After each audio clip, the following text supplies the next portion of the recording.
C'est un métier très difficile, il faut être bon, il faut avoir de l'ambition.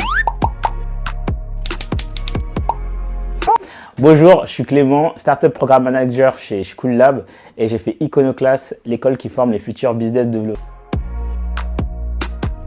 C'est impressionnant à quel point il n'y a pas de profil. Il y avait des gens qui avaient 40 ans, qui avaient des enfants, il y en avait qui avaient 18 ans, qui choisissaient Iconoclass comme études après leur bac. Et tu as des gens qui avaient travaillé dans le monde professionnel, qui avaient travaillé déjà dans le monde startup, tu en avais qui n'avaient jamais entendu parler de ça.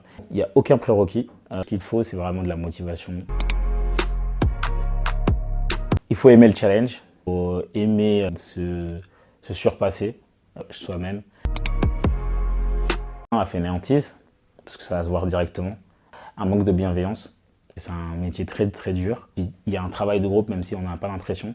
Il y a vraiment une équipe, les équipes de BizDev, c'est un groupe serré. C'est ce qui est ouf chez Iconoclass, c'est qu'on sent vraiment la bienveillance. On ne se sent pas jugé ni rien, donc ça c'est vraiment bien. Le conseil pour ceux qui ont peur d'être BizDev, à continuer à avoir peur, hein. Parce que ça va arriver, c'est super dur. Je pense que c'est pas un métier qui est fait pour tout le monde. C'est un métier très difficile, il faut être bon, il faut avoir de l'ambition. Quand on le voit juste la manière dont les salaires sont faits, il n'y a personne qui a une structure de salariale comme celle des BizDev, donc ça montre la spécificité de ce métier.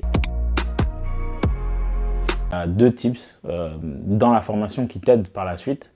C'est tu vas être en groupe, en équipe, c'est pour ça que c'est super important d'être à la fois bienveillant et des gens soient bienveillants avec toi. Et puis deux, effectivement, la montée en compétences.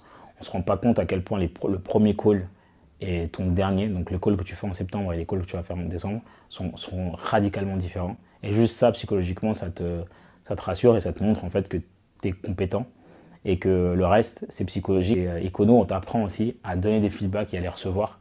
Ça, c'est super bien aussi.